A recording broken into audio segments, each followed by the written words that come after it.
ऐसा कोई नहीं ना, स्क्रीन नहीं दिखाई दे रही है? मुझे बताइए, स्क्रीन किसको नहीं दिखाई दे रहा, ऐसा कोई यस नहीं सर, ना? Thank you. दिखाई दे रहा है। दिखाई दे रहा है इसमें। ठीक।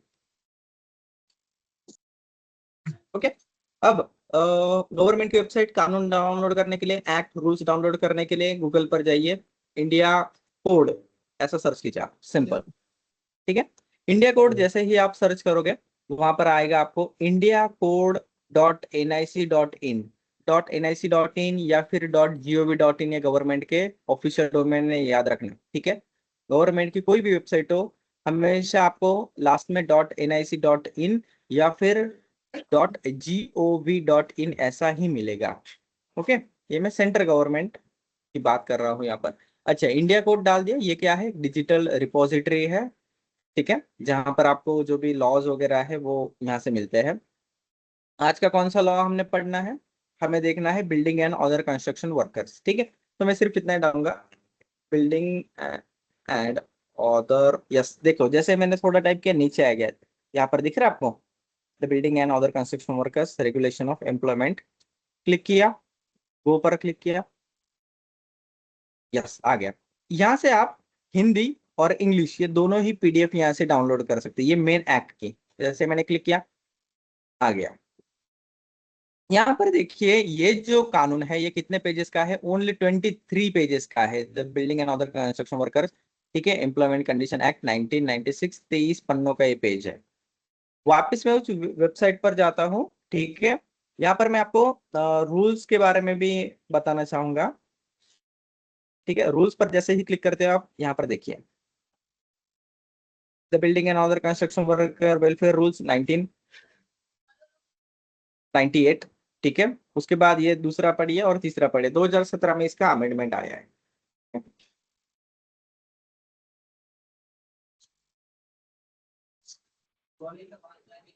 दिख रहा है आपको? तो इस तरीके से, और ये सारे फाइल्स आपको यहाँ से डाउनलोड करके आप देख सकते हो। तो सबसे पहले मैंने ये डाउनलोड करूंगा, वापस वेबसाइट पर जाऊंगा। दूसरा, सेंट्रल के जो रूल्स है वो यहाँ पर मैं डाउनलोड करूंगा। अब बोलोगे कि सर आपने बताया था कि स्टेट के रूल्स होते हैं और सेंटर के एक्ट होता है। तो इस केस में देखिए, बीओसीडब्ल्यू के स्टेट के भी रूल्स है और सेंटर के भी रूल्स है। यहाँ पर ये देखिए 123 जो पेजेस है उसमें ये सारे रूल्स दिए गए हैं 1998। ठीक है। अब हम वन बाय वन में ये सारी चीजें आपको दिखाऊंगा। उससे पहले ये क्लोज करता हूं मैं। एक्ट मैंने डाउनलोड कर लिया, रूल्स मैंने देख लिया कौन कौन से हैं, वो भी मैंने डाउनलोड कर लिया। बाकी का सब ये भी देख लीजिए आप। नोटिफिकेशन ये दिख रहा है आपको? नोटिफिकेशन पर जैसे ही मैं क्लिक करता हूँ, यहाँ पर आता है रजिस्ट्रेशन। 2018 में एक नोटिफिकेशन आया था, मैंडेटरी हो गया है ऑनलाइन श्रम सुविधा पोर्टल पर। आप बीओसीडब्ल्यू या तो कॉन्ट्रैक्ट लेबर लाइसेंस का एप्लीकेशन यहाँ पर कर सकते हो, उसका नोटिफिकेशन है। इस तरीके से आप देख सकते हो। ठीक है। देखो ये गैजेटेड नोटिफिकेशन है। खैर, मेन मुद्दे पर आते हैं, प्रिंसिपल एक्ट की बात करते हैं जो कि 23 पन्नों का है, the building and other construction worker regulations. ठीक है। उसका इंफॉर्मेशन मैं आपको इसी वेबसाइट पर दिखाता हूँ। क्या है एक्ट के डिटेल्स में जाइए, एक्ट का आईडी आपको मिलेगा, एक्ट का नंबर, उस साल में कितने कानून आए उसका नंबर 27 है। कब ये इनएक्ट हुआ है? ये देखिए 19 अगस्त 1996। कानून का ईयर कौन सा है? 1996। उसका टाइटल क्या है? The building and other construction worker regulation of employment and condition of services act 1996। Hindi का टाइटल आप देख लीजिए, लॉन्ग टाइटल। क्यों कानून बनाया गया? An act to regulate the employment. Employment मतलब जो भी कर्मचारी होता है, ठीक है, उनकी जो कंडीशन ऑफ सर्विस है उसका नियमन करने के लिए, नियोजन करने के लिए, मैनेजमेंट करने के लिए, रेगुलेट करने के लिए, एक वर्ड में अगर कहा जाए तो। ठीक है। किसकी एम्प्लॉयमेंट और कंडीशन ऑफ सर्विस की बात हो रही है? Building and other construction workers की यहाँ पर बात हो रही है। दूसरा, to provide for their safety, health and welfare measures and for other matters connected therewith or incidental देयरटू। मतलब उनके हेल्थ, सेफ्टी और वेलफेयर की बात करेंगे, किसके? Building and other construction workers की। ओके। और उनके एम्प्लॉयमेंट, उनकी कंडीशन ऑफ सर्विस को रेगुलेट करने के लिए यहाँ पर ये कानून लाया गया है। भाई इंडिया में तो बहुत सारे कानून है, फिर ये अलग से लाने की क्यों जरूरत पड़ी है? क्योंकि ये जो building and other construction workers है, ये अदर जो एक्ट्स, जैसे कि एग्जांपल फैक्ट्री एक्ट, उसमें फॉल नहीं होते हैं, इसलिए उनके लिए नया कानून लाने की जरूरत पड़ी है। अब क्वेश्चन आता है, कौन सी मिनिस्ट्री इसको रेगुलेट करेगी? Ministry of labour and employment. Enforcement date देखिए, एनफोर्समेंट मतलब कि चलो ये कानून लाने की तिथि मतलब तारीख तो पता चल गई, लेकिन ये कब से लागू होगा? तो उसकी डेट यहाँ पर आप देख सकते हो, 1 मार्च 1996। अब आप बोलोगे कि सर कानून अगस्त में आया है और ये मार्च से लागू कैसे हो सकता है? बराबर है, क्योंकि जिस दिन कानून आया उस दिन से लागू होना चाहिए। देखो, गवर्नमेंट के पास है ना कुछ स्पेशल पावर दी गई है कि वो कानून को जो वो सही समझे उस दिन से लागू करा सकते हैं, उस दिन से एनफोर्समेंट करा सकते हैं। ये सेंट्रल गवर्नमेंट, स्टेट गवर्नमेंट के पास क्या है यहाँ पर पावर है। जैसे कि आपने देखा होगा कि जीएसटी में कुछ बदलाव किए गए, तो वो पहले से भी वो लागू करा सकते हैं, मतलब जिस दिन से उन्होंने घोषणा की उससे 1 साल 2 साल 5 साल 10 साल पहले से भी वो लागू करा सकते हैं, उतने उनके पास पावर है गवर्नमेंट के पास। ये पावर उनको किसने दी है? ये पावर उनको कॉन्स्टिट्यूशन ने दी है, संविधान ने उनको पावर दी है, ये याद रखना। ओके, तो इस तरीके से ये सारी चीजें होती है। आगे, अब यहां तक जो मैंने कहा है उसमें कोई डाउट है?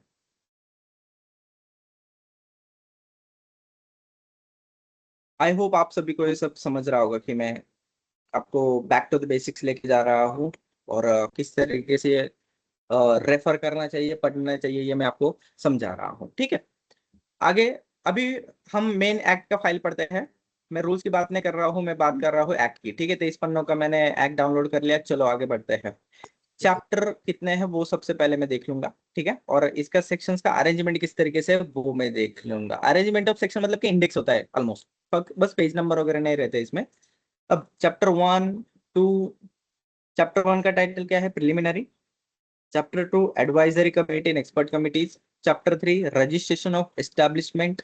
Chapter 4 registration of building workers as a beneficiary. Chapter 5 building and other construction workers welfare board, बहुत इंपॉर्टेंट है welfare board.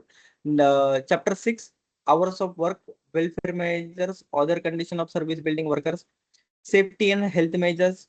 Chapter 8 inspecting staff. Chapter 9 special provision. Chapter 10 penalties and procedure.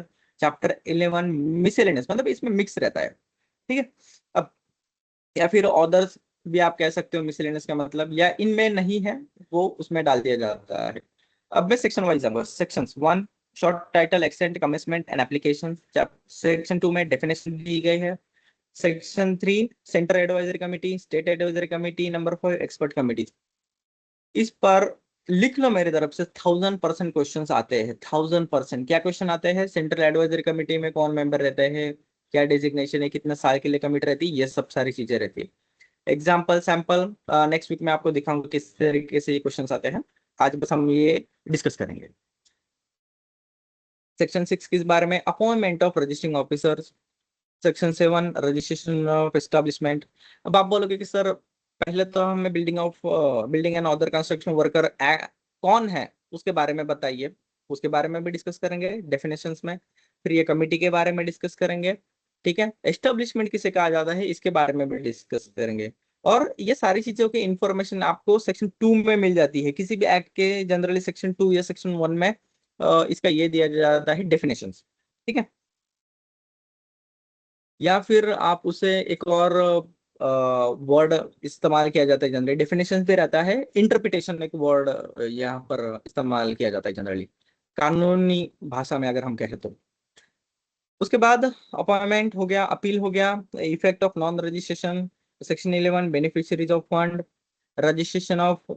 अब यहाँ पर वेलफेयर बोर्ड की और उस fund की बात हो रही है। Registration of building workers as a beneficiaries, identity cards, suggestion as a beneficiary, registration of beneficiaries, contribution of building workers, क्योंकि बिल्डिंग वर्कर पे वेलफेयर बोर्ड में कंट्रीब्यूशन जाता है और वो कॉन्ट्रैक्टर का भी जाता है उसमें। ठीक है, उसके बाद section 18 constitution of state welfare board. Number 19 से secretary and other officers of a board. तो यहाँ पर कौन से बोर्ड की बात हो रही है? Building and other construction workers welfare board. क्या करता है, किस लिए बनाया जाता है, आगे डिस्कस करेंगे। अ- अभी हम सिर्फ टाइटल रीड कर रहे हैं, ठीक है। Meeting of board, vacancies etcetera etcetera, ये सारी चीजें आप देख लीजिए। बजट, एनुअल रिपोर्ट, ऑडिट वगैरह वगैरह। फर्स्ट एड, कैंटीन, कृषि। और अगर आपको सच में इसे और डीपली जानना है ना, तो आपको रूल्स पढ़ने पड़ेंगे। रूल्स इंपॉर्टेंट है। अब मैं डेफिनेशन की तरफ मुड़ता हूँ, क्योंकि प्रिंसिपल एक्ट, मतलब ये जो प्रिंसिपल एक्ट है, पीओसीडब्ल्यू एक्ट, इससे निकल के ही सारी चीजें बनी है। जैसे कि रूल्स इससे निकल के बने हैं, नोटिफिकेशन इससे निकल के बने हैं, तो ये मेन एक्ट है। अब मैं सेक्शन 1 की तरफ मुड़ता हूँ।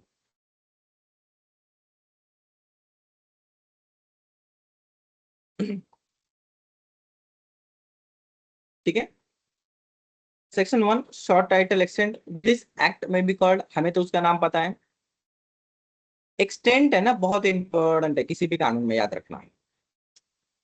मतलब इसके जुरिस्डिक्शन कौन सा है, ये कहाँ तक ये लागू होगा, कौन से एरिया में लागू है, ये हम पढ़ लेते हैं इसमें। It extends to the whole of India. Centre का कानून है तो पूरे भारत में ही ये लागू होगा, ये भी याद रखना, ठीक है। तो एक्सटेंड एक बार पढ़ लेना, वरना आउट ऑफ जुरिस्डिक्शन हम करेंगे तो ये सही नहीं रहेगा, राइट। जैसे कि महाराष्ट्र का कोई कानून है, उसके रेफरेंस हम दूसरे किसी स्टेट में देंगे तो वो सही नहीं रहेगा। एक्चुअली कोई देगा भी, but still it's my duty to tell you. It shall be deemed to have come into the force on the, यहाँ पर देखो कब से ये फोर्स में आएगा, इन्फोर्समेंट होगा 1 मार्च 1996, ठीक है। तब से ये लागू रहेगा। ओके, भले ये एक्ट कब आया है, अगस्त में आया है, फिर भी ये मार्च से लागू होगा भाई।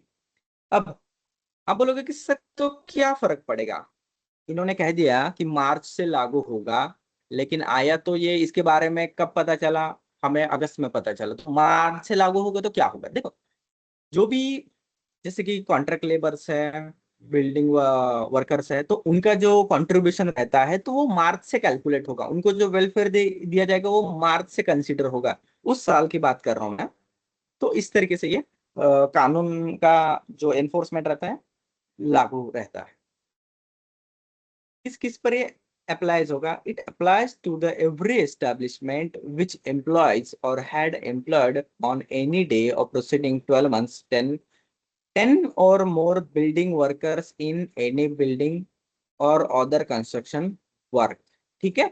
अब यहाँ पर इन्होंने, ये बीओसीडब्ल्यू एक्ट किस पर लागू होगा, ऐसी एस्टेब्लिशमेंट जिसमें 10 या 10 से ज्यादा बिल्डिंग वर्कर काम कर रहे हैं। ओके, नाउ बिल्डिंग वर्कर किसे कहा जाना चाहिए, एस्टेब्लिशमेंट किसे कहा जाना चाहिए, उसके डेफिनेशन नीचे दी गई। यहाँ पर देखिए, बिल्डिंग और अदर कंस्ट्रक्शन वर्क, मतलब अब काम किसको कहा, इसके डेफिनेशन में कौन कौन से काम यहाँ पर फॉल होते हैं।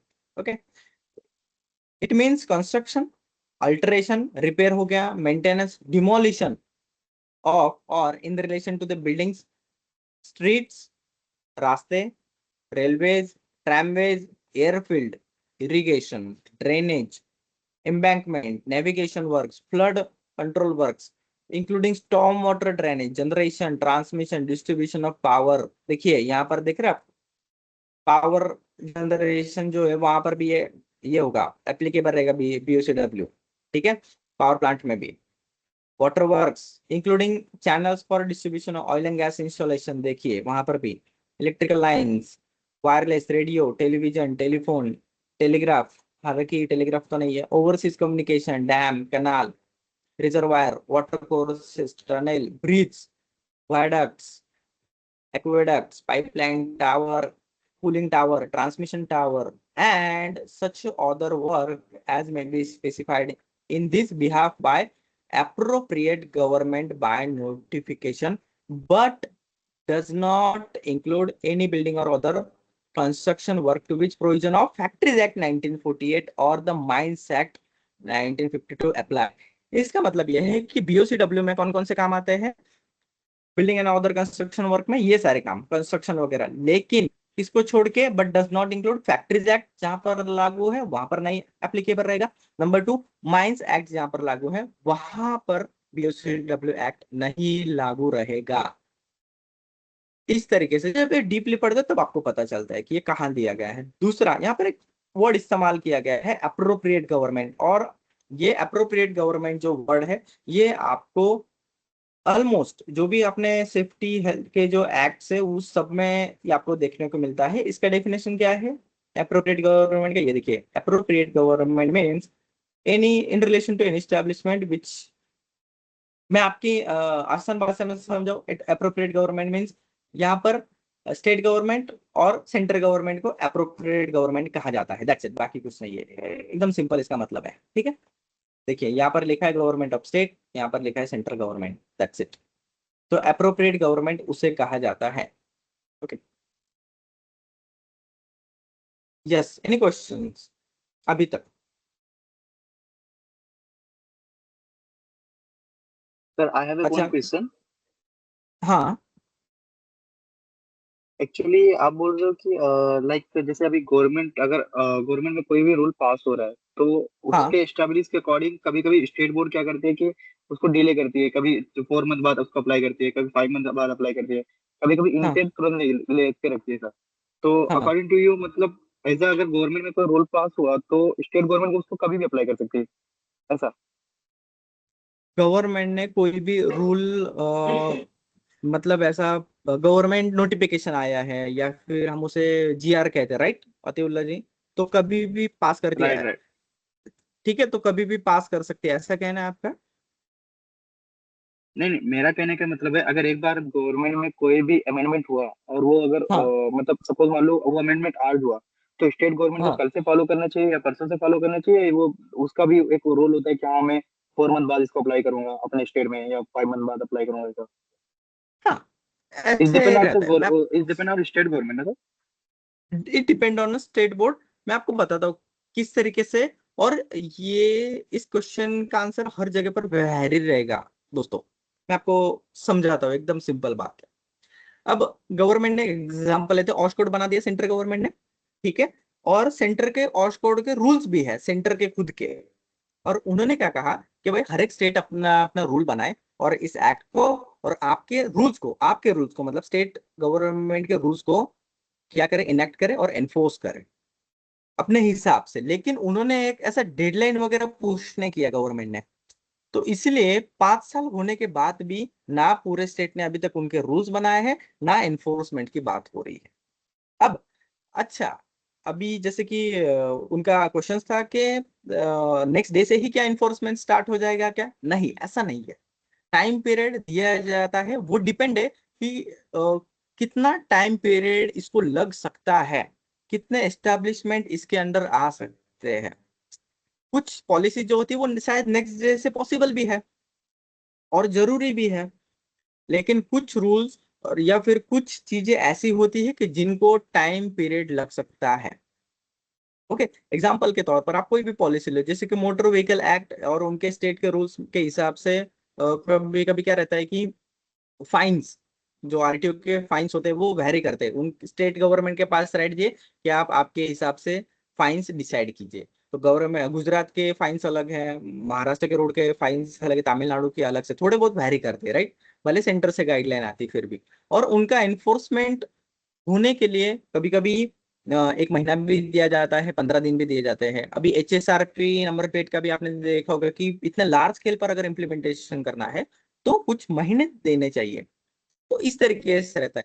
तो ऑश कोड ये बहुत बड़ा कानून है, 13 कानून को कंसोलिडेट करता है। तो सोचो कि कितने साल लगेंगे इसको सही से एनफोर्स होने के लिए। और इसमें कभी कभी गड़बड़ी भी होती है एनफोर्समेंट में, जब हम पॉलिसी या फिर किसी कानून को एनफोर्स करते हैं सही से नहीं हो पाता है, कभी रिसोर्सेस नहीं होता है, कभी कभी गवर्नमेंट ऑफिशियल को भी कंफ्यूजन रहता है। आपको बताओ क्या, जैसे कि ये फैक्ट्री इंस्पेक्टर को कौन ट्रेन करता है पता है आपको? जो कानून बनाते हैं वो डीजी फासली करके एक ये है, CLI वगैरह सुना होगा आपने मुंबई में।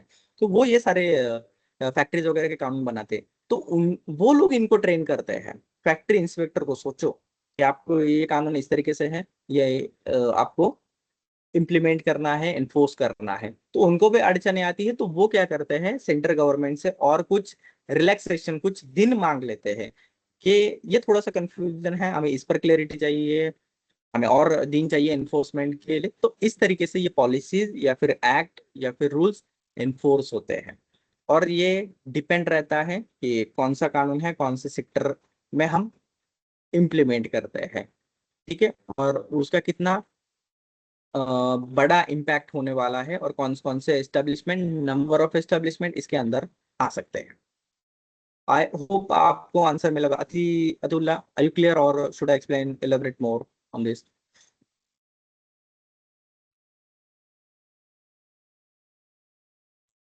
Okay, thanks.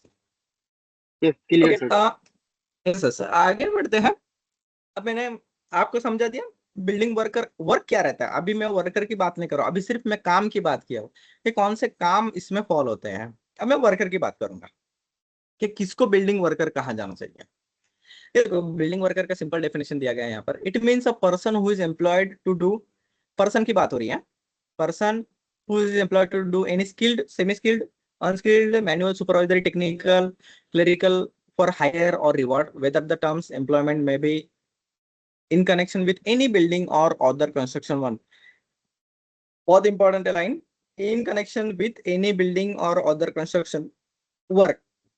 अब इसका डेफिनेशन पहले पढ़ा है आपने, किसको कहा जाना चाहिए, but does not include any such a person. Building worker में कौन इंक्लूडेड नहीं रहेगा? स्किल वाला, सेमी स्किल वाला, अनस्किल, मैनुअल, सुपरवाइजर भी इंक्लूड रहेगा, टेक्निकल क्लरिकल वर्क वाला भी इंक्लूड रहेगा। लेकिन कौन इंक्लूड नहीं रहेगा? देखिए, who is employed mainly, manager, manager include नहीं रहेगा। एडमिनिस्ट्रेटिव कैपेसिटी जैसे कि एचआर वाला हो गया, इंडस्ट्रियल रिलेशन वाला हो गया, वो इसमें इंक्लूड नहीं रहेगा। Who being employed, supervisor capacity, draws wages exceeding 1,600 rupees per mensem or exercises either by nature duties to the office by region power vested in him function mainly in a manager। अगर कोई ऐसा supervisor है जिसकी तनख्वाह 1,600 रुपए से ज्यादा है, ठीक है, तो वो इसमें नहीं फॉल होता है, तो उसे बिल्डिंग वर्कर नहीं कहा जाना चाहिए। Next, chief inspector. अब जैसा अपना फैक्ट्री इंस्पेक्टर रहता है वैसा भी बीओसीडब्ल्यू वाला भी इंस्पेक्टर रहता है लेबर डिपार्टमेंट में, ठीक है। तो उन्हें हम कहते हैं chief inspector of inspection of building and other construction, ठीक है। तो इस तरीके से रहता है। नेक्स्ट, कॉन्ट्रैक्टर किसे कहना चाहिए? Means a person who undertakes to produce given result for any establishment other than mere supply of good or articles of manufacture by employment of building workers and who supply building worker for any work of the establishment include a subcontractor। सब contractor को भी contractor कहा जा सकता है, कहा जाना चाहिए। नेक्स्ट, डीजी मतलब डायरेक्टर जनरल किसे कहा जाना चाहिए? It means director general of inspection appointed under sub section 1 of section 42। पढ़ना है हमें अब, सब सेक्शन 1 ऑफ सेक्शन 42 देखना है क्या है, चलो देखते हैं। ठीक है, क्योंकि ये डीजी की बात हो रही है, डायरेक्टर जनरल की बात हो रही है, चलो देखते हैं। सबसेक्शन 1 ऑफ सेक्शन 42, देखिए यहाँ पर पूरा दिया गया, appointment of director general, chief inspector and inspector, subsection 1 दिख रहा है। ये सब पढ़िए, आपको पता चल जाएगा। रीड करते हैं। The central government may by notification appoint gazetted officer of the government director general of inspection who shall be responsible laying down standards of inspection shall also be exercise power of inspector throughout the India की बात करें। DJ मतलब central level का रहेगा वो। Inspector throughout the India in relation to all establishment for which central government is the appropriate government. अब इस case में डीजी के अपॉइंटमेंट के केस में यहाँ पर कौन रहेगा अप्रोप्रिएट गवर्नमेंट? सेंट्रल गवर्नमेंट, मतलब डीजी का अपॉइंटमेंट कौन करेगा? Central government. नेक्स्ट, नंबर 2, मतलब यहाँ पर sub section 2, the state government may by notification ब्ला ब्ला ब्ला, कौन अपॉइंट करेगा? State government, chief inspector of POC या फिर बिल्डिंग एंड कंस्ट्रक्शन वर्क। तो इस तरीके से director general central government, chief inspector state government, इस तरीके से यहाँ पर वो लोग अपॉइंट कर सकते हैं। दैट्स इट, बाकी कुछ नहीं है। आई होप आपको धीरे धीरे ये आइडिया आ रही होगी कि किस तरीके से ये सारी चीजें रेगुलेट होती हैं, क्योंकि इंडिया में सारी चीजें कानून से ही रेगुलेट होती है। नंबर 2, कॉन्स्टिट्यूशन में दिया गया है, कॉन्स्टिट्यूशन के पावर से लेके ही ये सब होता है। और constitution is like a policy to us, ठीक है। तो पॉलिसी से निकल के ये सारी चीजें आती है। मैं शायद पहले ही इसमें बता दिया था आपको कि क्या है क्या नहीं है। फिर नेक्स्ट है एस्टेब्लिशमेंट। अगेन बहुत इंपॉर्टेंट डेफिनेशन है, एस्टेब्लिशमेंट किसे कहा जाना चाहिए? It means any establishment belonging to or under the control of government, any body, corporate or firm, an individual or association or other body of individual which or who employs building workers in any building or other construction work and includes an establishment belonging to contractor but does not include an individual who employs such a worker in building or construction work in relation to his own residence and the total cost of such a construction not more than rupees 10 lakh. ठीक है, 10 लाख से ज्यादा का काम नहीं कर रहा है वो, 10 बंदों से ज्यादा अपॉइंट नहीं कर रहा है तो उसे एस्टेब्लिशमेंट नहीं कहा जा सकता है। एग्जाम्पल दो, जैसे कि मान लो मेरा घर है और मुझे पेंटिंग करना है, राइट। तो पेंटिंग के लिए मैंने क्या किया, 9 आदमियों को इकट्ठा किया और उनको कॉन्ट्रैक्ट दे दिया कि भाई मेरा घर मुझे पेंट करना है। अब मुझे पता है ये उसमें थोड़ा सा रिनोवेशन भी होगा, ठीक है, और पेंटिंग भी होगी। रिनोवेशन और पेंटिंग ये काम किस में आते हैं, building and other construction work में आते हैं, अगर आपने पढ़ा होगा तो। ठीक है, कि शायद आपको याद आएगा कि यस भाई सर आप आपके घर में building and other construction work करा रहे हो, नो प्रॉब्लम। कितने बंदे आपने अपॉइंट किए हैं, 9। अब बीओसीडब्ल्यू एक्ट क्या कहता है कि जो बंदा या फिर एस्टैब्लिशमेंट 10 या उससे ज्यादा बंदे अपॉइंट करेंगे उस पर ही ये लागू होगा। ठीक है, अच्छा, वो 9 लोग बोल के नेक्स्ट थिंग, मतलब बीओसीडब्ल्यू एक्ट मुझ पर लागू होगा या नहीं, मुझे ये बताइए जरा सबसे पहले, यस और नो। नहीं होगा सर। नहीं होगा ना, क्योंकि 10 से बंदे ज्यादा बंदे अपॉइंट करना चाहिए। अब वो मेरी टीम क्या कहती है पेंटिंग वाले कि सर हम और 2 लोग मंगा लेते हैं, ठीक है, वो 2 लोग भी काम करेंगे आपके घर में। मैंने बोला चलो नो प्रॉब्लम, आपकी मर्जी। तो अभी मेरे पास कितने अपॉइंटेड हुए बंदे, 11। ठीक है, अब 11 लोग मेरे पर काम कर रहे हैं और ये कानून कहता है कि आप building and other construction work करो, मतलब ये बीओसी एक्ट, बीओसीडब्ल्यू एक्ट जो है वो आप पर एप्लीकेबल रहेगा, मतलब मुझ पर। लेकिन मैं कौन हूं, मैं एक इंडिविजुअल हूं, मैं कोई कंपनी नहीं हूं, और मेरा पेंटिंग का खर्चा जो है वो सिर्फ 2 लाख रुपए है, मतलब 10 लाख से कम है। लेकिन मैंने 11 बंदे अपॉइंट किए हैं। अब मुझे बताइए, क्या मुझे एस्टेब्लिशमेंट कहा जा सकता है क्या या नहीं? नहीं, गुड। तो इस तरीके से ये सारी चीजें आपको स्टडी करनी पड़ेगी केस टू केस बेसिस, क्योंकि हर साल मुझे स्टूडेंट्स ये सवाल पूछते हैं कि सर हमारी फैक्ट्री है उसमें ये काम चल रहा है तो इस पर बीओसीडब्ल्यू एक्ट लागू होगा नहीं होगा, या फिर हमारे कॉन्ट्रैक्टर जिसके पास 9 बंदे हैं, सब कॉन्ट्रैक्टर उसके पास 9 बंदे उसने सप्लाई किए हैं, क्या उस पर लागू होगा नहीं होगा। तो ये आंसर आपको ढूंढते आना चाहिए और ये इस तरीके से ढूंढते हैं। ठीक है, अभी तक सिर्फ हमने डेफिनेशन से पढ़ा है, फिर भी आपको नॉलेज आ गया है कि एस्टैब्लिशमेंट किसे कहा जाता है, डीजी को कौन अपॉइंट करता है, कॉन्ट्रैक्टर किसे कहा जाता है, चीफ इंस्पेक्टर कौन रहता है। ठीक है, तो ये सारा चीजें हैं इसमें। तो जब आप रूल्स पढ़ोगे, जब स्टेट के रूल्स पढ़ोगे, ठीक है, नोटिफिकेशंस पढ़ोगे, बुक पढ़ोगे, तो सोचो कितना नॉलेज जाएगा। और ये किन के लिए, जो लोग प्रोजेक्ट में काम करें, जो लोग कंस्ट्रक्शन में काम करें। अब बीओसीडब्ल्यू तो फैक्ट्री एक्ट पर लागू नहीं होगा, आप में से कुछ लोग थोड़े बहुत माइंस में भी होंगे तो उन पर भी ये लागू नहीं होगा, तो उनका तो कोई रिलेशन है नहीं इसका। ठीक है, क्योंकि यहाँ पर एक्ट में दिया गया है कि does not include factories act 1948 and mines act. तो इस तरीके से ये आपको पढ़ना चाहिए। Next, section 3, advisory committee. Advisory committee का काम क्या है, नाम से ही पता चलता है कि इन समितियों का गठन कीजिए, कमिटियों का एस्टैब्लिश कीजिए, और ये लोग क्या करेंगे, जो भी स्टेट वाले हैं उनको गाइड करेंगे, एडवाइस करेंगे। ठीक है, the central government shall as soon as may be constitute a committee be called central building or other construction workers advisory committee। ठीक है, अब इसके बाद क्या, इस नाम से हम जानेंगे सेंट्रल एडवाइजरी कमेटी के बारे में। ठीक है, शाल, अब इसमें कौन कौन रहता है सेंट्रल एडवाइजरी कमेटी में, चाहे तो लिख ले लो, लिख के ले लो, स्क्रीनशॉट ले लो, कुछ भी करो, ये आपको पूछा जाएगा, हाँ, कि कौन कौन रहता है कमेटी में। स्टेट स्टेट कमेटी में भी पूछा जाता है, सेंट्रल कमेटी में भी पूछा जाता है। Chairperson appointed by central government, 3 members of parliament. देखिए, पार्लियामेंट के जो एमपीज रहते हैं वो 3 मेंबर रहते हैं, whom of whom 2 shall be elected by House of People and 1 by the Council of State Members। देखा, इस तरीके से ये इलेक्टेड किए जाते हैं। उसके बाद तीसरा डायरेक्टर जनरल मेंबर रहता है इसका, ठीक है। And D such a number of other members not exceeding 13 but not less than 9, ठीक है।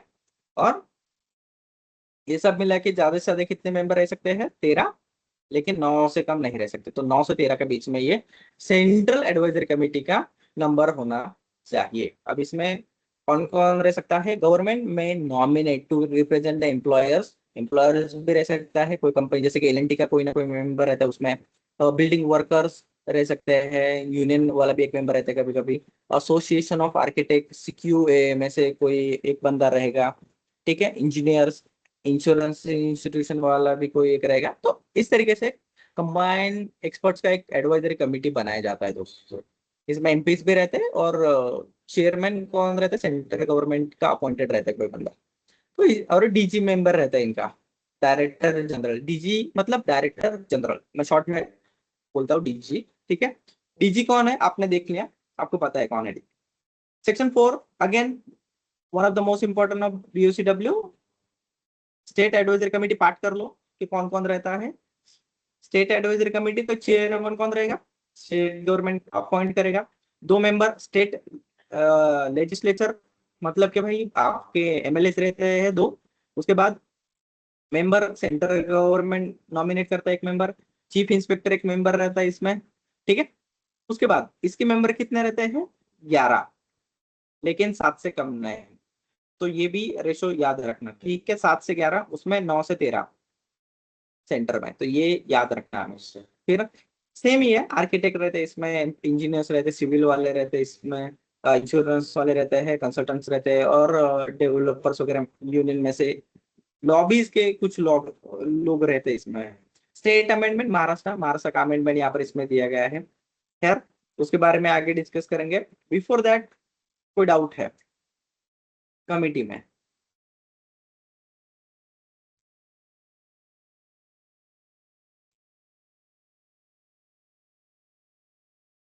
Next, experts committees. The appropriate government may constitute one or more expert committees consisting of a person specially qualified in the building. ठीक है, तो expert committees का भी ये गठन कर सकते हैं अप्रोप्रिएट गवर्नमेंट, स्टेट हो या फिर आपका सेंटर हो। और एक्सपर्ट कमेटी को फीस और अलाउंसेस भी दिए जाते हैं मीटिंग अटेंड करने के लिए, ठीक है। और एक्सपर्ट कमेटी का काम वही है कि गाइड करना, कंसल्ट करना स्टेट को, गवर्नमेंट को, कानून बनाने में, अमेंडमेंट कराने में, सलाह देने में, रजिस्ट्रेशन। देखो आजकल हर एक स्टेट का अपना अपना मिनिस्ट्री ऑफ लेबर का या फिर श्रम एक पोर्टल बन रहा है, जिस पर जाके आप आपके स्टेट सिलेक्ट करके क्या कर सकते हो, लाइसेंस के लिए अप्लाई कर सकते हो। बीओसीडब्ल्यू लाइसेंस हो गया या फिर श्रम कार्ड हो गया। बीओसी जो वर्कर्स होते हैं इनको भी श्रम कार्ड दिए जाते हैं, श्रम आईडी भी कहा जाता है। तो श्रम कार्ड के जरिए उनका एक आइडेंटिफिकेशन बन जाता है। तो उसके 2 पर्पज है। वो दूसरे राज्य में इंटरस्टेट माइग्रेंट वर्कर के हिसाब से भी वो जरूरी है, बीओसीडब्ल्यू एक्ट के हिसाब से भी जरूरी है। दूसरे राज्य में जाने के बाद भी उनको फैसिलिटीज मिलता है। फैसिलिटीज क्या है? जैसे कि इंश्योरेंस हो, कवर मिलता है उनको। महाराष्ट्र में कुछ सालों तक मैंने देखा था कि उनको खाना वगैरह भी मिलता है, सेफ्टी का किट भी मिलता है, उनको ट्रेनिंग्स भी दिए जाते हैं। उनके पढ़ाई का भी कुछ स्कॉलरशिप वगैरह गवर्नमेंट प्रोवाइड करती है, कुछ पोर्शंस। तो ये भी मैंने फैसिलिटीज देखा है। अब करंटली क्या क्या फैसिलिटीज इनको दिया जाता है, कोई बताएगा मुझे? कोई प्रोजेक्ट या कंस्ट्रक्शन में काम करता है तो प्लीज शेयर कीजिए।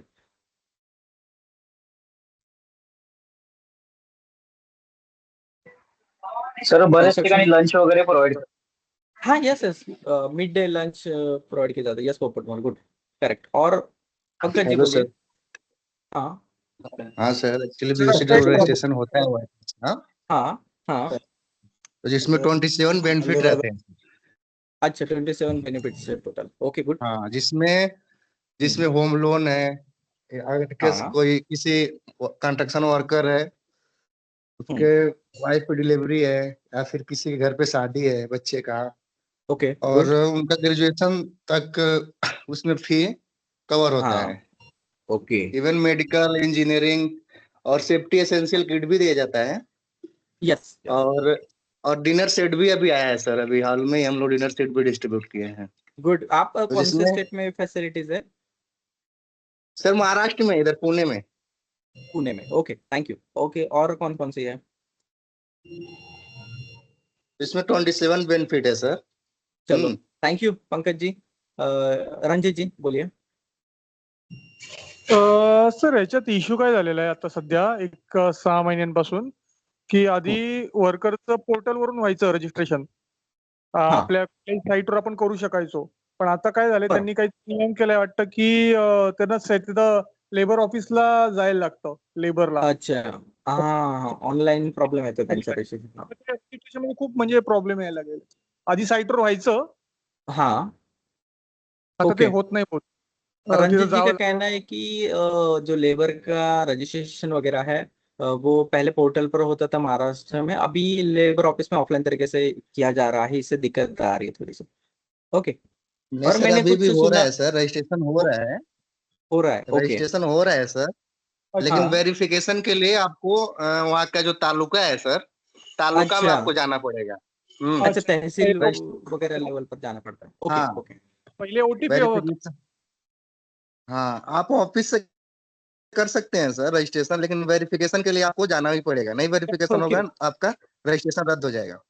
अच्छा थैंक यू। ओके. मैं आपको एक केस बताना चाहूंगा। आपने आई थिंक लास्ट या उससे पहले एक साल में एक स्टूडेंट था, पता नहीं कौन से कोर्स के लिए था, उसने अपना एडीएस का फीस उससे लिया था, उस फैसिलिटी से, एजुकेशन से। उसको स्कॉलरशिप मिला था, एडीएस या एफएस कौन से कोर्स का था मुझे याद नहीं आ रहा है। मुझे सर ने बताया था कि यार वो डॉक्यूमेंट लेके गया है, कौन था आई डोंट नो। पोपट यस, कुछ कहना चाहते हो आप? हाँ सर, असतो सर, म्हणजे ते देतात ना पैसे वगैरे मिळत असतं. हाँ तो मतलब स्पॉन्सर किया था गवर्नमेंट ने उसको, मतलब उस योजना के तहत जैसे आप कह रहे हो कि 27 बेनिफिट्स है, तो उसने वो बेनिफिट्स का फायदा उठाया था, उसने खुद को ही एज लेबर या फिर श्रम दिखाया था, उसका आईडी बना के। उस तरीके से उसने उसका बेनिफिट उठाया था, शायद उसका सैलरी भी कम था, उससे इसमें फॉल हो रहा था इसलिए, और उसने एडीएस कोर्स किया था। ऐसा भी एक केस था, अपने कॉलेज का था, मुझे एग्जैक्टली याद नहीं आ रहा है, लेकिन पूछ के मैं आपको बताऊंगा बाद में किस तरीके से किया था। लेकिन हाँ, आप लोग अगर प्रोजेक्ट में काम करो, आप उसका बेनिफिट नहीं उठा सकते। Why? Because you are at the managerial level, you are working as administrative level, याद रखना, ठीक है। Next, registration of establishment. अब मैं इसमें ज्यादा डीप नहीं जाऊंगा, स्टेट के रूल्स पता है कौन से सेक्शन के हिसाब से, तो सेक्शन 7 के हिसाब से आपको एस्टेब्लिशमेंट का रजिस्ट्रेशन करना पड़ता है। अगर 10 से ज्यादा लोग हैं, आपका बिल्डिंग वर्कर चल रहा है, तो आपको कॉन्ट्रैक्ट लेबर लाइसेंस निकालना जरूरी है। पोर्टल लेबर डिपार्टमेंट का ऑनलाइन पोर्टल है, ऑलमोस्ट हर एक स्टेट का है, वहां से मिल जाता है, ठीक है, बहुत ही सिंपल कर दिया है। रिवोकेशन हो गया, अपील हो गया, ये तो सिंपल है। Regulation, yes, beneficiaries of fund, और ये जो फैसिलिटीज प्रोवाइड की जा रही है ना, ये फंड से आती है। कौन से फंड की बात कर रहे हैं हम? जो बिल्डिंग वर्कर के जो वेलफेयर फंड है ना, उससे ये सारा चीजें उनको दिया जा रहा है। तो इसीलिए सबसे पहले तो रजिस्ट्रेशन होना बहुत ज्यादा इम्पोर्टेंट है। इनका लेबर का रजिस्ट्रेशन होना इम्पोर्टेंट है, तो वो सेक्शन 12 के हिसाब से होता है। अब जो सेक्शन 12 की बात कर रहा हूँ, ये सेंटर के एक्ट की बात कर रहा हूँ मैं, अभी रूल्स पढ़ना बाकी है। तो यहाँ पर every building worker who has completed 18 year of age, has not completed 60, who has been engage in any building or other construction work for not less than 90 days during the preceding 12 months shall be eligible for registration as a beneficiary under this act, ठीक है। इस act के तहत वो अपना registration करा सकता है। उसकी उम्र क्या होनी चाहिए? 18 से 60 के बीच में होनी चाहिए। That's it. Identity cards, yes, board shall give to every beneficiary an identity card with his photograph duly affixed thereon, ठीक है। यहाँ पर आइडेंटिटी कार्ड देने की बात हो रही है सारे बेनिफिशियरीज को। सीजेशन, यस, बेनिफिशियरी का सीजेशन भी हो सकता है, ठीक है, अगर उनका रेगुलरली केवाईसी नहीं हुआ, या फिर 60 साल से ज्यादा उनकी उम्र हो चुकी है, काम छोड़ दिया है, वगैरह वगैरह केस में, ठीक है। फिर ये बिल्डिंग वर्कर का कंट्रीब्यूशन जो जाता है सेज में, ठीक है, वेलफेयर फंड में, तो उसकी बात हो रही है यहाँ पर, ठीक है। यहाँ पर हम वेलफेयर बोर्ड के कॉन्स्टिट्यूशन इंपॉर्टेंट है और सेफ्टी की बात करेंगे आगे। Section 18 constitution of state welfare board. Welfare का मतलब कल्याण, जो भी फैसिलिटीज प्रोवाइड की जाती है लेबर को, वर्कर को, उनकी बात हो रही है यहाँ पर। मैं लेबर वर्ड सुनूंगा यहाँ पर, बिल्डिंग और अदर कंस्ट्रक्शन वर्कर के बिहाफ, ठीक है। तो अभी लेबर को आप उस हिसाब से लेना। Every state government shall, with effect from such date as it may be notification appoint, constitute a board to be known as name of the state। ठीक है, यहाँ पर इन ब्रैकेट देखिए, जैसे कि मैं कोई भी स्टेट का नाम ले लूँ, तमिलनाडु ले लिया, तो Tamil Nadu building and other construction workers welfare board, Maharashtra building and other construction workers welfare board, Gujarat building and other construction workers welfare board. इस तरीके से आपको लेना है, जैसे कि उत्तर प्रदेश बिल्डिंग, इस तरीके से नाम रहेगा उसका, याद रखना। हम जिसे लेबर डिपार्टमेंट कहते हैं, तो लेबर में डिपार्टमेंट में जाके आपको अगेन वेलफेयर बोर्ड के पास ही जाना है, अगर फैसिलिटीज का काम होगा तो, ठीक है, इनके पास ही जाता है। तो इसको कॉन्स्टिट्यूट करना चाहिए secretary and other officers of board. तो अब जहां जहां पर ये बोर्ड की बात आ रही है, तो वेलफेयर बोर्ड ही याद रखना, ठीक है। डैश डैश बिल्डिंग और other construction workers welfare board, that's it. Meeting of board, the board shall appoint a secretary, secretary होना चाहिए, अदर एम्प्लॉइज होना चाहिए उनके पास, बोर्ड में होते हैं। Meeting of board, the board shall meet at such time and place, observe such rules, procedure in regard to the transaction of business at its meeting, including quorum and such a meeting prescribe। Chairperson, ये यहाँ पर उनका frequency वगैरह दिया है, veto power, voting वगैरह, इसके बारे में डिस्कस किया जा रहा है। वैकेंसीज वगैरह, फंक्शन ऑफ बोर्ड, हाँ फंक्शन इंपॉर्टेंट है कि भाई इनका काम क्या है। बोर्ड तो हमने गठित कर लिया, अब इनका काम क्या है। तो इनका काम ये है to provide immediate assistant to the beneficiary in case of accident. Accident होने के इमीडिएटली उनको असिस्ट प्रोवाइड किया, जैसे कि फंड के रूप में, या फिर उनके एक्सीडेंट्स का जो भी रिलीफ वगैरह है उसके रूप में, ठीक है, उसके रूप में इमीडिएट असिस्टेंट उनको प्रोवाइड किया जाना चाहिए। उसके बाद make a payment for pension to the beneficiary who have completed age of 60 year. जो भी उनका पेंशन वगैरह होता है, उनके कैलकुलेशंस के हिसाब से उनको पे करना चाहिए। लोन सैंक्शन होना चाहिए, एडवांसेस सैंक्शन होना चाहिए फॉर कंस्ट्रक्शन ऑफ हाउस। जैसे किसी ने कहा था कि होम लोन वगैरह, not exceeding such amount, such terms and condition. Terms and condition regularly revise होते रहती है हर स्टेट के हिसाब से, और हर लेबर कितना पुराना है, कितना सीनियर है, उसका कॉन्ट्रीब्यूशन कितना है, उसके हिसाब से चेंज होता है। पे such amount in connection with premium for group insurance scheme. Group insurance scheme है तो उसका प्रीमियम देना बेनिफिशियरीज के लिए, तो ये इनकी जिम्मेदारी है। Give such financial assistant for education of children, मतलब उनके बच्चों के एजुकेशन के लिए, पढ़ाई के लिए उनको फाइनेंशियल असिस्टेंस प्रोवाइड करना है, देखिए, ठीक है। Meet such medical expenses for treatment of major elements of beneficiary. और आपको बताओ क्या, लेबर को बहुत सुविधा है सच में, लेकिन उनका रजिस्ट्रेशन और उनका हम कह सकते कि अवेयरनेस नहीं है, कि उनको पता ही नहीं कि हमको ये फैसिलिटी मिल सकता है, हमको ऐसा बोर्ड गठित है, ये असिस्टेंट उनसे मिल सकता है, जैसे कि शादी के लिए, एजुकेशन के लिए, या कुछ मेजर ट्रीटमेंट के लिए हमें उनसे कुछ पैसे मिल सकते हैं, बोर्ड से कुछ फाइनेंशियल असिस्टेंट मिल सकता है। लोगों को पता नहीं है। दूसरा, लोगों को पता है लेकिन शायद उसमें बहुत ज्यादा देरी हो सकती है, बहुत ज्यादा पेपर वर्क, बहुत ज्यादा फॉलो अप लेना पड़ सकता है, या प्रोसेस बहुत ही कठिन है, ठीक है, ऐसा भी हम कह सकते हैं। नेक्स्ट है make a payment of maternity benefit. जैसे अभी इन्होंने मेंशन किया था मैटरनिटी बेनिफिट के, माँ बनने के बाद जो भी उनको बेनिफिट प्रोवाइड किया, जैसे कि उनके सैलरी वगैरह देना, बाकी के बेनिफिट्स प्रोवाइड करना। Make provision and improvement of such other welfare measure and facilities as may be prescribe, ठीक, उसके अलावा जो भी फैसिलिटीज वगैरह है प्रोवाइड करना। द बोर्ड में ग्रांट लोन और सब्सिडी टू लोकल अथॉरिटी और एम्प्लॉयर। देखो, ये एम्प्लॉयर को भी यहाँ पर लोन ग्रांट कर सकती है, एडवांस दे सकती है, सब्सिडी दे सकती है, ठीक है। इसके लिए जो भी स्टेट गवर्नमेंट अप्रूव्ड स्कीम है उसके लिए, ओके। किसके कल्याण के लिए? बिल्डिंग वर्कर, मतलब लेबर के वेलफेयर के लिए। The board may pay annually grant in aid to the local authority. Local authority कोई भी हो सकता है, कॉर्पोरेशन हो सकता है, और एम्प्लॉयर हो सकता है, कॉन्ट्रैक्टर हो सकता है, ठीक है। Who provides to satisfaction of board welfare measure facilities standard specified by the board. तो ये इस तरीके से उनके फैसिलिटीज वगैरह है। अच्छा, मुझे आपसे ये एक्सपीरियंस जानना है। रंजित जी, आपने रिजाइन किया है, आपको कोई क्वेश्चन है?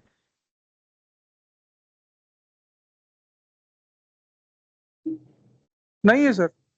ठीक है। अच्छा, मुझे आपसे जानना है, जो लोग कंस्ट्रक्शन में काम कर रहे हैं, क्या ये तो ग्राउंड रियलिटी है कि लेबर को पता ही नहीं कि उनको क्या क्या फैसिलिटीज मिलती है।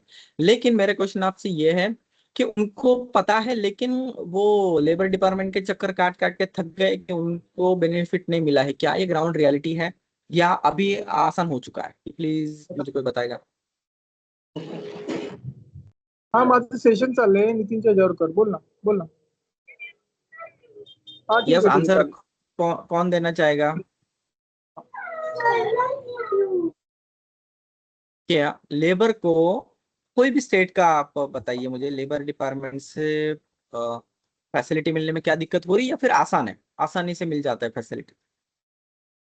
नहीं नहीं सर, मुला अभी भी महाराष्ट्र स्टेट में सर हो रही सर। जी सर, महाराष्ट्र स्टेट के लिए सर प्रॉब्लम है सर, चक्कर काटना पड़ता है sir, immediate sir Maharashtra, action नहीं होता सर ओके। उस पर। कोई ऐसा स्पेसिफिक फैसिलिटी के बारे में बताओगे कि उसके लिए ज्यादा वक्त लग रहा है? नहीं सर, कैसा जो भी लेबर का जो फैसिलिटी मिलता है सर, जैसे हाँ कि किसी का पढ़ाई के लिए, किसी का इंसिडेंट हो गया, किसी का हाँ हाँ। इंश्योरेंस है उसको लेने के लिए, तो उसके लिए सर टाइम ज्यादा सर सर मिलता है अच्छा। इन केस में, बट बहुत हाँ। सर। हाँ, ओके क्योंकि मैं ओके सर महाराष्ट्र से और यहाँ पे सर जॉब करता हूँ मैं। Okay okay, thank you. और कोई एक्सपीरियंस कोई और शेयर करना चाहेगा? सर सर इजी है एक्चुअली। जो सर ने अभी बताया वहाँ पे डॉक्यूमेंटेशन ज्यादा है सर, कि अच्छा। अभी जैसे किसी का, अभी सर किसी का शादी हो गया, किसी कंस्ट्रक्शन वर्कर का रजिस्टर्ड है वो POCW में, तो उसके लिए उसका डॉक्यूमेंट सर प्रॉपर होना चाहिए। जैसे उसका मैरिज सर्टिफिकेट लगेगा, और आधार कार्ड लगेगा, राशन कार्ड लगेगा, और हस्बैंड वाइफ का नाम होना चाहिए आधार कार्ड और उसमें राशन कार्ड में। तो वो सब प्रॉपर नहीं होता है सर, इसके लिए क्लेम नहीं हो पाता है। अच्छा, तो हाँ हाँ हाँ, इसके लिए सर डिफिकल्टी समझ। आती है कि नहीं हो पाता है। तो डॉक्यूमेंट ओके इंपॉर्टेंट है सर, डॉक्यूमेंट सही रहेगा तो क्लेम हो जाता है सर इजी से। यहाँ पे हम ओके, लोग 5,000 वर्कर्स का BOCW करके उसको क्लेम करके किट दे चुके हैं सर यहाँ पे। इजी है सर, थैंक उसका यू। डिफिकल्ट ओके नहीं है। Okay, thank you. और कोई अपना एक्सपीरियंस शेयर करेगा इससे रिगार्डिंग, BOCW सर की दूसरा फैसिलिटीज के है रिगार्डिंग? कि वर्कर हाँ। लोग ये सब बनाता क्या है, ये मैरिज कार्ड ये सब बनाता क्या है, इसीलिए नहीं होता है, नहीं मिलता है। ओके, मैं समझ गया। अच्छा, मुझे आपसे एक वोट चाहिए एज अ सेफ्टी प्रोफेशनल्स। अगर कंपनी ने हमें अपॉइंट किया है, चाहे वो कानून के डर से हो या खुद होके एक्सीडेंट्स ना हो उसके वजह से, कुछ एम्प्लॉयर खुद होके भी अपॉइंट करते हैं, क्या एज अ सेफ्टी प्रोफेशनल हमारी जिम्मेदारी है कि सारे मैनेजमेंट को और सारे वर्कर्स को उनके अधिकारों के बारे में बताना, उनके फैसिलिटीज के बारे में बताना, ये प्रक्रिया के बारे में बताना, क्या ये हमारी जिम्मेदारी है या नहीं है? यस और नो में आंसर दीजिए बस। यस सर, यस सर, जिम्मेदारी है। है सर। Yes.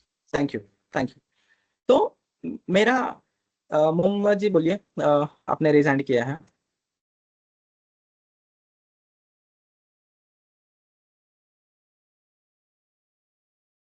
अ, मोहम्मद अहतसाम हुसैन बोलिए।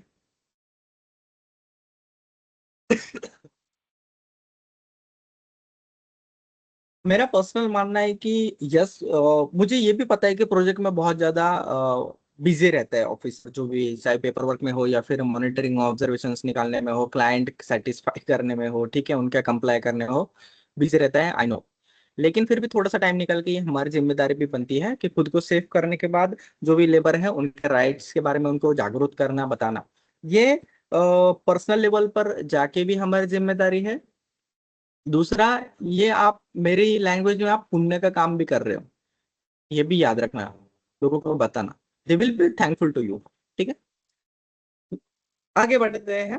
ठीक है, बजट हो गया, एनुअल रिपोर्ट हो गया, अकाउंट्स एंड ऑडिट्स, इसमें कुछ ज्यादा नहीं, मैं सेफ्टी के बारे में यहाँ पर बता, वेलफेयर के बारे में डिस्कस करूंगा। Fixing hours for normal working day, यहाँ पर हर एक स्टेट के पास राइट दिए गए हैं, ठीक है, तो वो अपने हिसाब से ओवर टाइम वगैरह का ये निकाल सकता है। Wages for overtime work, चलो इसके बारे में डिस्कस करते हैं। Where any building worker required to work on any day in excess the number of hours considering normal working day, he shall be entitled to wages at the rate of twice his ordinary rate of wages. तो ordinary जो उनका पगार मिलता है, rate of wages है उनका, उससे दुगना उनको ओवर टाइम में मिलना चाहिए।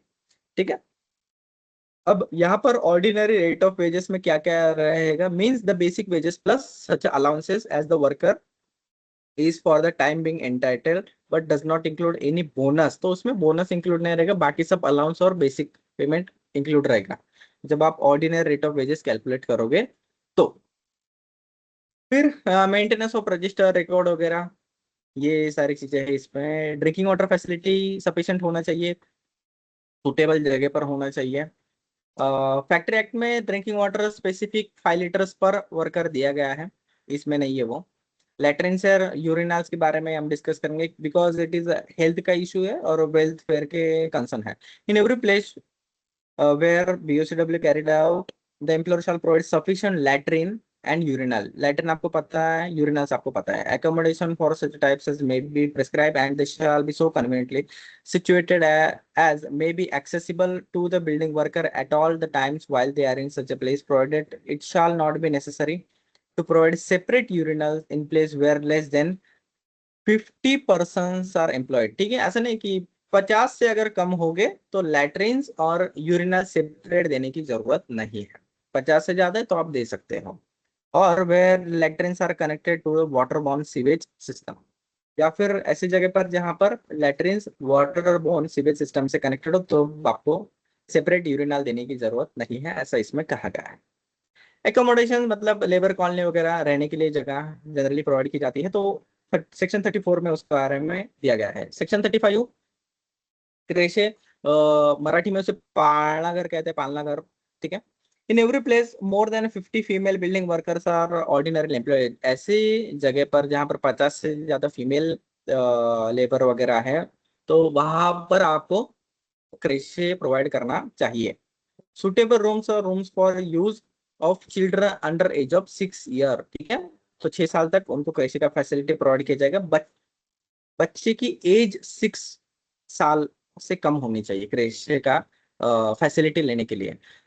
ऐसे रूम में क्या होना चाहिए, एडिक्वेट एकोमोडेशन होना चाहिए, लाइटेड वेंटिलेटेड होना चाहिए, क्लीन होना चाहिए, सैनिटरी कंडीशन में होना चाहिए, under the charge of woman trend in the care of children and infants. ठीक है, ट्रेन होनी चाहिए, आया जिसे हम कहते हैं, तो वो देखभाल करती है बच्चों का। ठीक है, जैसे दूध पिलाती है, सुलाती है, ठीक है, उनका ख्याल रखती है, ऐसी आया को अपॉइंट करना चाहिए। आई थिंक सेम कंडीशन इसमें भी दिया गया है फैक्ट्री एक्ट में। ठीक है, कुछ अलग नहीं है। अब जब आप रूल पढ़ोगे ना सेंटर के, इसको और एलैबोरेट किया गया है। जैसे कि first aid, every employer shall provide first aid room वगैरह होने चाहिए एज मे बी प्रिस्क्राइब, बस इतना ही दिया गया है ना। तो रूल्स में पढ़ोगे ना तो और डीपली उन्होंने प्रिस्क्राइब किया गया क्या क्या होना चाहिए, फर्स्ट एड किट में क्या होना चाहिए, ये सारी चीजें। तो इसलिए सब रेफर कीजिए आप स्टेट के, ये भी पढ़िए, रूल्स भी पढ़िए, अमेंडमेंट भी पढ़िए, और सेंटर के भी एक्ट पढ़िए, रूल्स पढ़िए। ऐसा कैंटीन फैसिलिटीज प्रोवाइड करनी चाहिए जहां पर canteens. The appropriate government may by the rules require the employer to provide and maintain every place wherein not less than 250 building worker. 250 से ज्यादा जब हो गए तब आपको कैंटीन प्रोवाइड करना जरूरी है। जनरली लंच रूम कोई भी प्रोवाइड करता है, हम खाने के लिए जगह पे देते, लेकिन वहां पर 250 से ज्यादा वर्कर हो गए तो कैंटीन आपको प्रोवाइड करना जरूरी है। To provide such other welfare measure for the benefit of building worker as may be prescribe. ठीक है, चैप्टर 7 बहुत important, safety and health measure, safety committee and safety officers. In every establishment wherein 500 or more building worker are employed, employer shall constitute a safety committee। तो safety committee कौन सी company में होनी चाहिए, जहां पर 500 से ज्यादा लोग काम करते हैं। ठीक है, provided number of person representing the worker shall in no case be less than the person representing the employee। Committee में आधे लोग कौन हो गए, मैनेजमेंट के हो गए, आधे लोग वर्कर के हो गए। ठीक है, in every establishment refer to in subsection 1, employer shall also appoint a safety officer who shall possess qualification perform such as duties may be prescribed। अब सेफ्टी ऑफिसर होना चाहिए 500 से ज्यादा जिसमें लोग काम करते हैं। ठीक है, अब यहाँ पर आपको देखने को मिलता है एज में भी प्रिस्क्राइब। सर कहाँ पर प्रिस्क्राइब किया है, तो इसको रूल्स में प्रिस्क्राइब किया है। ठीक है, तो रूल्स पढ़ लीजिए, आपको पता चल जाएगा। और मैंने रिसेंटली एक हाई कोर्ट का जजमेंट भी पढ़ा था। उनके हिसाब से उन्होंने ऑर्डर दिया था कि एमसीजीएम में जितना भी कंस्ट्रक्शन हो रहा है वहां पर सेफ्टी ऑफिसर होना चाहिए। High rise construction, high rise building के कंस्ट्रक्शन में उसको एडीएस वगैरह सब क्वालिफिकेशंस भी दिया था उन्होंने। तो उसके बारे में भी हमने थोड़ा सा डिस्कस किया था शायद। ठीक है, power of appropriate government to make rules, मतलब क्या है कि स्टेट गवर्नमेंट को पावर दी गई कि आप उसके हिसाब से रूल्स बना सकते हो अपने हिसाब से, हैंडलिंग वगैरह सब सब सब, सब। हाँ, पढ़ लेते हैं एक बार किस किस के बारे में वो रूल्स बना सकते हैं। In particular without prejudice to generality of foregoing power such rules may be provided for all any of the following matters, namely safe means of escape, safety, working place, suitable sufficient scaffolding, when work cannot be safely done from the ground। ठीक है, तो वहां पर scaffolding बनाना जरूरी है। Precautions to be taken in connection with the demolition of the whole or substantial part of the building, जहां पर डिमोलिशन हो, थोड़ा या फिर पूरा बिल्डिंग ही गिराई जाए। Handling use of explosives. ठीक है, erection, installation, use, maintenance of transporting equipment, ये सब होना चाहिए। Adequate suitable lighting of every work place. अच्छा हाँ, लाइटिंग का स्टैंडर्ड के बारे में हमने कल डिस्कस किया था। मैंने आपको बताया था कि स्टैंडर्ड किस तरीके से डाउनलोड करने में आपको बताऊंगा। चलो आगे बढ़ते हैं। अब स्टैंडर्ड डाउनलोड करने के लिए क्या करना है आपको, BSBH जो लेटेस्ट है वो गूगल पर सर्च कर लीजिए, ब्राउजर पर सर्च कर लीजिए BSBH, bureau of India standard दिख रहा है आपको, ब्यूरो ऑफ इंडिया स्टैंडर्ड। तो इस वेबसाइट पर जाइए, standardbees.bsbh.com। अकाउंट खोलिए, मेरा अकाउंट ऑलरेडी है, आप लॉग इन कर सकते हो, फ्री ऑफ कॉस्ट है। मेरा ऑलरेडी लॉग इन है, फिर भी मैं आपको लॉग आउट करके वापस दिखाता हूँ किस तरीके से लॉग आउट करना है। लॉग इन ऑप्शन है यहाँ पर, लॉग इन कीजिए। आपका यूजर आईडी पासवर्ड डालिए, नहीं है तो फिर रजिस्टर कर लीजिए। यहाँ पर देखो रजिस्टर के लिए ऑप्शन है, आपका अकाउंट नहीं है तो। उसके बाद यहाँ पर कैप्चा डालिए।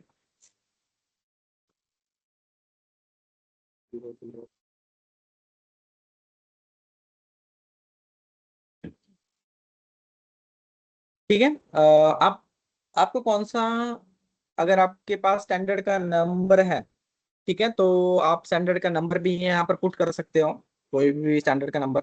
अगर नहीं पता है तो आप टाइटल भी डाल सकते, जैसे कि मुझे लाइटनिंग का चाहिए, ठीक है, तो मुझे नंबर नहीं पता है तो मैं लाइटिंग डाल दूंगा और सर्च कर रहा हूँ।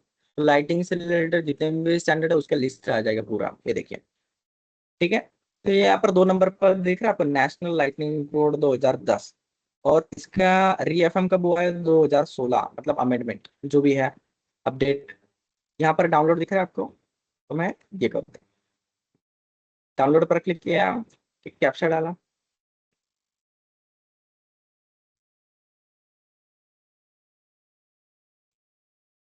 डाउनलोड पर क्लिक किया, डाउनलोडिंग हो रहा है।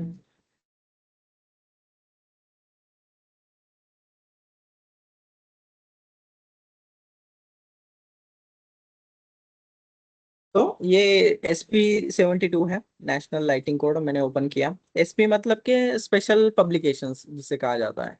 ठीक है, तो उसमें पूरा कॉम्प्रहेंसिव नेशनल लाइटिंग कोड अगर आप देखोगे तो इसमें सब दिया गया है। लाइटिंग कोड इंडेक्स दिखा देता हूँ, बस आपको पक्के आप डाउनलोड करके पढ़ लीजिएगा। ये देखो पार्ट 1 में क्या है, lighting vocabulary, physics of light, electric light sources, luminaries, interior illumination, exterior lightning of hazardous areas में क्या करना चाहिए, रोड का लाइटिंग कैसा होना चाहिए, energy effective lighting system, installation aspects, day lighting for building, emergency lighting, lighting maintenance. तो ये सब 13 पार्ट में बांटा गया है, तो ये देख सकते हैं आप। 297, मतलब 297 पेजेस का है ये। इससे भी आसान मैं आपको एक और स्टैंडर्ड दिखाता हूँ जो कि सिर्फ इंडस्ट्री और फैक्ट्रीज के लिए बना है। मैं ढूंढता हूँ उसको, एक सेकंड में यहाँ पर होगा मेरा नंबर, जो याद था।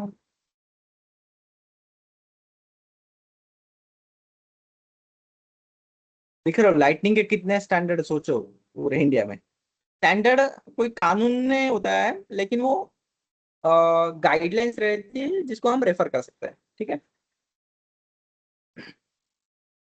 इंडस्ट्रियल लाइटिंग का एक स्पेशल स्टैंडर्ड है।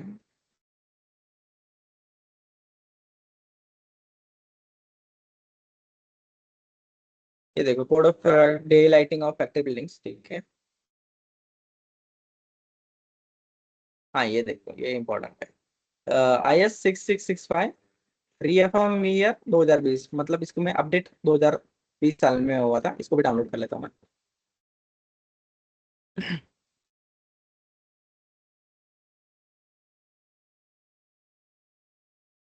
कैप्चर डाला, डाउनलोड पर क्लिक किया, स्टैंडर्ड मेरा डाउनलोड होगा, लेटेस्ट होगा, क्योंकि आप गूगल पर सर्च करोगे तो शायद लेटेस्ट वाला आएगा नहीं आएगा, आप नॉट श्योर। ओपन किया, इंडस्ट्रियल लाइटिंग 1972 में आया था, सोचो दोस्तों, अभी 2020 में अपडेट हुआ है। इंडेक्स भी दिख रहा था आपको,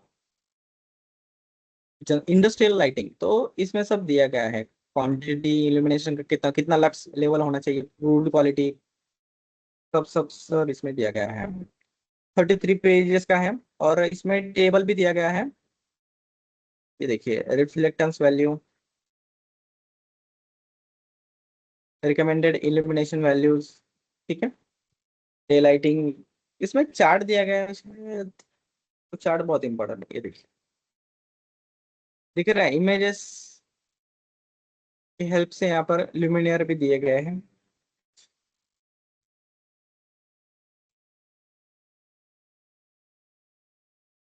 ये देखिए, फोटोज है, अब वो भी, हाँ, recommended value for illumination and limiting value of glare index, ठीक है। एवरेज कितना लाइटिंग होना चाहिए, कैंटीन में कितना होना चाहिए, 150 लक्स होना चाहिए, क्लॉक रूम में 100 लक्स, एंट्रांस में स्टेयर से 100 लक्स होने चाहिए, stock yard, main entrance, exit road, car parking, interior factor 20 lux तो होना चाहिए। तो ये देखिए, सारा assembly shop, bakery, boiler house, आप पढ़ लीजिए, वहां पर आप इम्प्लीमेंट कर सकते हो आपकी फैक्ट्री में। तो इस तरीके से ये सब पढ़ना चाहिए, ये सब रेफर करना चाहिए। मुझे दिखाने का मकसद ये था कि भैया आप सेल्फ रिलाय हो, आप एक्चुअल में एक्ट कहाँ से डाउनलोड कर रहे हो, एक्चुअल में स्टैंडर्ड कहाँ से डाउनलोड कर, क्या वो ऑथेंटिक सोर्स है, क्या वहां से लेटेस्ट इंफॉर्मेशन मिल रहा है, ये मेरा जिम्मेदारी कि मैं आपको बताऊं। That's it. ठीक है, आज यही रुकते हैं, बाकी हम नेक्स्ट लेक्चर में देखेंगे। ओके, अभी तक जो पार्ट हुआ है उसमें कोई डाउट है? देखो, ये जो फर्स्ट सेमेस्टर है इसमें बहुत कम वक्त मिला है हमें, और बहुत ही वास्ट सिलेबस है। सेकंड सेमेस्टर का कुछ वास्ट सिलेबस ने पीरियड भी ज्यादा मिलता है, तो हम नेक्स्ट लेक्चर से क्वेश्चन एंड आंसर रेफर करेंगे, ठीक है, और बीच में थोड़ा थोड़ा डिस्कस करेंगे। ओके, आई होप गाइज आपको आज का लेक्चर समझ आया होगा। क्या क्या?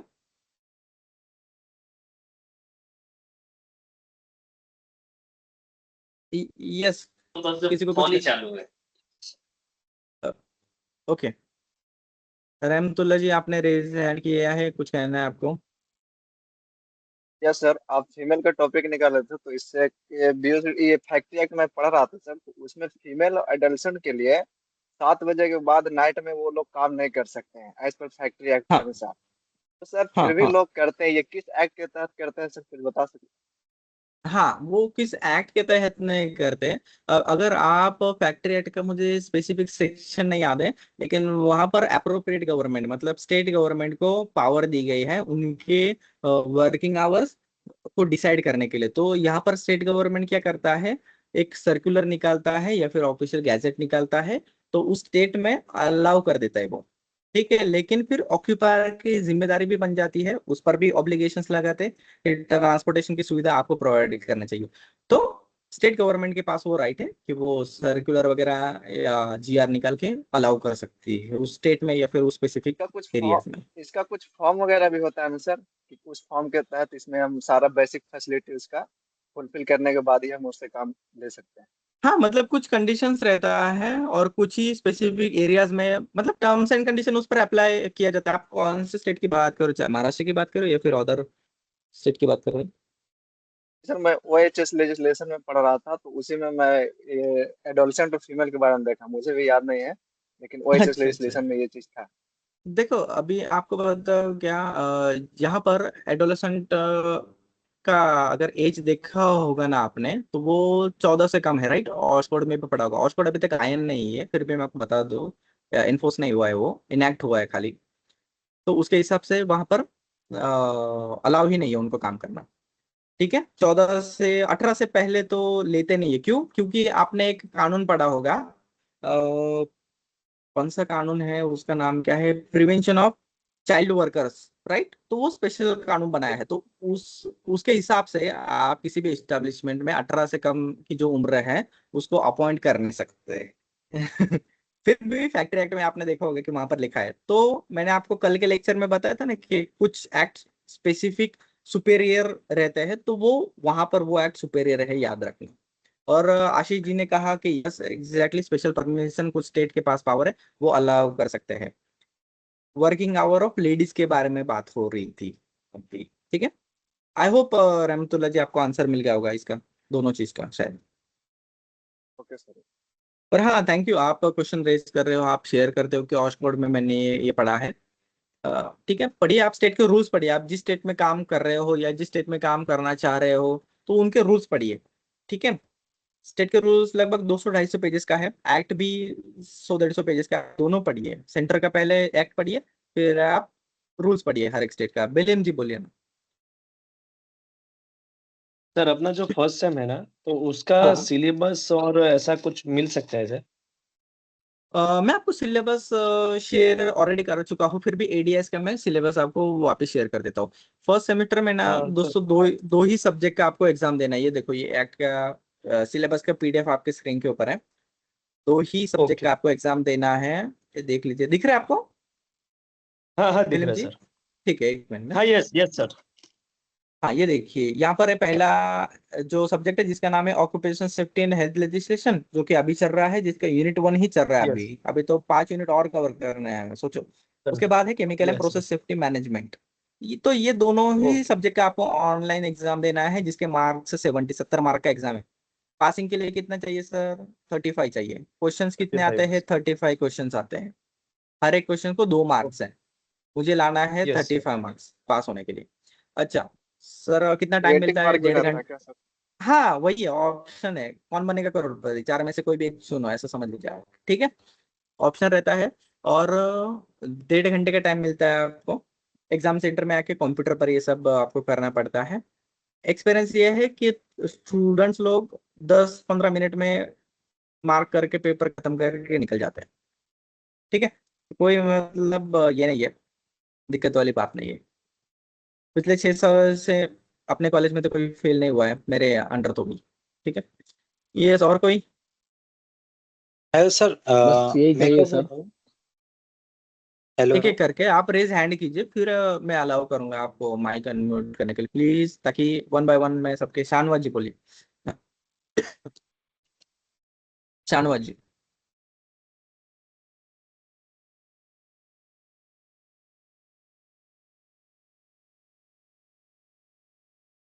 शाहनवाज जी बोलिए आप तो। हेलो, हाँ। I am audible. Yes yes yes. Sir कल व्हाट्सएप ग्रुप के लिए बात हुई थी सर, क्रिएट करने मैंने के लिए। मैंने कमिटी से बात की है, मैनेजमेंट अलाउ नहीं कर रहा है व्हाट्सएप ग्रुप बनाना, लेकिन आपका ब्रॉडकास्ट बनाया गया है। तो आज जो भी आपका कम्युनिकेशन हुआ है, आपको लिंक आया है, तो वो मैंने व्हाट्सएप ब्रॉडकास्ट ग्रुप बना के ही शेयर किया है। जो भी इंफॉर्मेशन आएगी सबको पर्सनली मेरी तरफ से आएगी। ठीक है, तो इसमें ओके कोई ओके दिक्कत ओके नहीं होगी। Prasad Patel. Okay okay sir. हाँ सर, अभी जैसे कि फैक्ट्री एक्ट में अपन हेल्थ एंड सेफ्टी का पढ़ा बराबर।